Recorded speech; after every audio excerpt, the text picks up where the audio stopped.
Cette seconde vidéo d'une série d'explications sur les équations a pour objectif de nous aider à comprendre comment résoudre une équation. Dans une première vidéo, nous avions vu comment construire une équation à partir d'un énoncé. Ici, une fois que l'équation est construite, ce qu'il faut arriver à faire, c'est résoudre l'équation. Comment la résoudre?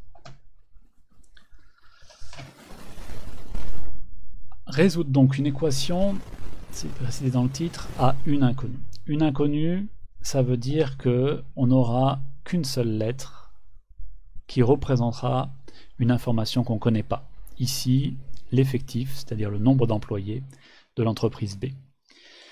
Alors, on va partir d'un exemple. Vous avez une entreprise A qui est composée de 150 employés. On sait que 30% sont des artisans. On a une entreprise B qui est composée de 15% d'artisans. Par contre, on ne sait pas combien d'employés a l'entreprise. On sait également que les artisans représentent 20% des employés cumulés des deux entreprises. D'accord ? Donc, si on prend toutes les deux entreprises, 20% sont des artisans. Et on nous pose la question, quel est le nombre d'employés dans l'entreprise B? Alors, la question, ce que l'on cherche, nous indique donc finalement l'inconnu de notre équation. X, ça va représenter l'effectif, c'est-à-dire le nombre d'employés de l'entreprise B. Alors, ce que l'on a appris à faire dans la première vidéo, donc, c'est construire l'équation qui est ici. Qu'est-ce qu'elle nous dit, l'équation? Eh bien, elle traduit l'énoncé. C'est-à-dire 30% multiplié par 150, ça veut dire qu'on va avoir 30% des 150 employés de l'entreprise A, plus 15% de l'effectif de l'entreprise B, mais celui-là on ne le connaît pas, donc c'est la variable X. Tout ça, cumulé, ça doit être donc égal à 20% de l'effectif à la fois de l'entreprise A et puis de l'effectif de l'entreprise B qu'on ne connaît pas encore. Alors, tout le travail ici, ce que l'on doit comprendre dans la vidéo, c'est comment arriver à résoudre cette équation-là.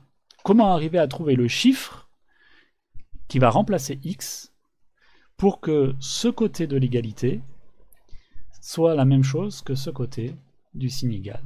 Quand je dis l'égalité, c'est le symbole égal ici, qui forme une frontière entre les deux en quelque sorte, entre les deux côtés. Alors, déjà, on peut commencer par simplifier un peu cette équation. Parce que 30 divisé par 100, vous devez le savoir, ça fait 30 divisé par 100, ça fait 0,3. Si vous ne le savez pas, vous prenez la calculatrice, 30 divisé par 100, ça fait effectivement donc 0,3. Donc, normalement, c'est un résultat que vous devez pouvoir faire... sans calculatrice, qu'il faut savoir faire. Alors, ok, je remplace donc mon divisé par 100 par 0,3. Ok, on simplifie un petit peu les choses. Donc là, pareil, 15 divisé par 100, je peux le remplacer par 0,15. Et de la même façon, 20 divisé par 100, je le remplace par 0,20. Voilà. On peut aussi simplifier encore un peu notre équation. Pour l'instant, on simplifie juste des calculs, on ne transforme rien. Mais 0,3 fois 150, on peut faire le calcul. Pareil, prenez votre calculatrice. 0,3 fois 150, ok, ça nous fait 45. Bon, très bien. On va remplacer donc tout ça par 45. Voilà, donc 45, voilà. 0,15 fois x, est-ce que ça je peux le simplifier? Non, parce que x je ne sais pas ce que c'est. Donc là je ne peux pas toucher à ça. Ce membre-là, ce terme-là, il est connu. Ce terme-là, il est inconnu parce qu'il y a x à l'intérieur. Alors, bon, de ce côté-ci, on a une parenthèse. Donc la première étape, quand on va résoudre une équation, c'est qu'il faut enlever les parenthèses. Il faut les faire disparaître.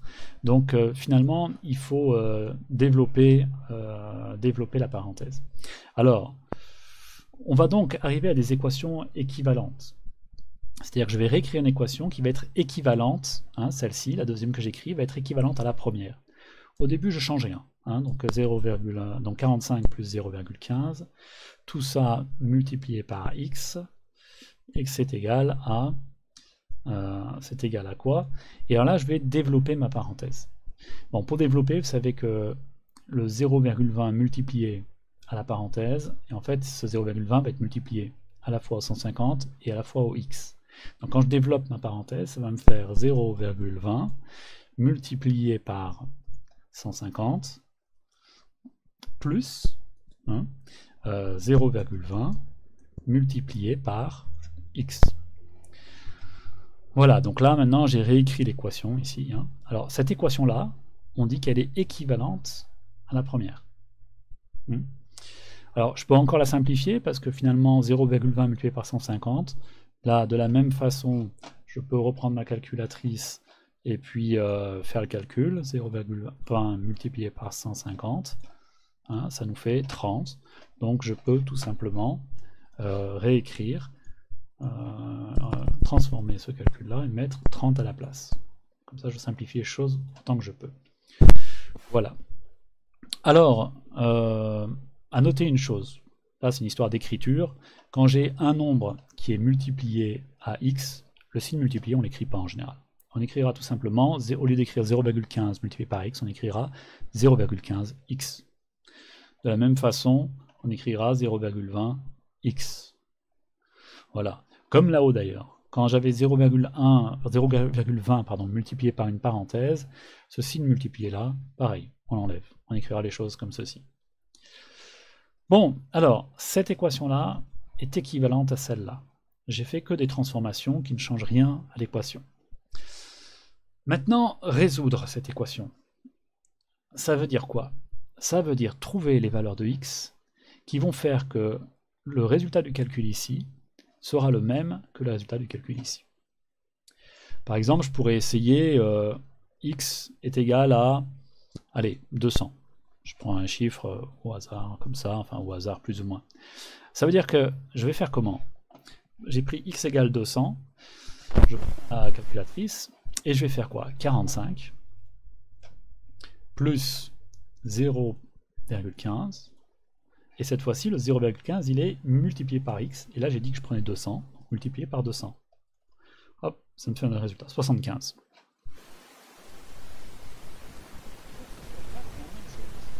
Donc je vais faire 30, multiplié par 0,20, pas multiplié, je me suis trompé, c'est plus 0,20 multiplié par 200. Ok, 70. Ah, donc là, parce que finalement, si je prends x égale 200, je produis x, j'aurai de ce côté-là, ça fera 75, et de ce côté-là, ça fera 70. Et 75 n'est pas égal. On va faire une autre hypothèse. Allez, on pourrait essayer de prendre x égale 300. Donc, même chose, 45 plus 0,15 fois 300, ce qui fait 30 plus 0,20 300 égale 80. Ah, donc le hasard est bon. Donc cette fois-ci, si je remplace x par 300 et x par 300 ici, tout en faisant en sorte que là j'ai un multiplié qui est sous-entendu entre le 0,20 le x et le 0,15 et le x, et ben je fais mes calculs et je trouve que de ce côté-là ça me fait 90 et de ce côté-là ça me fait 90. C'est égal tout ça. Donc mon hypothèse de 90, qui n'était pas vraiment faite au hasard, de mon hypothèse de 300 je veux dire, qui n'était pas vraiment faite au hasard, et bien finalement, c'est le résultat de mon équation. Alors, il faut que, là j'avais eu un petit coup de chance, mais nous maintenant il va falloir qu'on apprenne à le résoudre, à le faire, à le trouver ce 300, d'où est-ce qu'il vient. Alors, pour ce faire, il va falloir qu'on transforme cette équation-là. Ce que l'on va faire juste par la suite dans une seconde vidéo.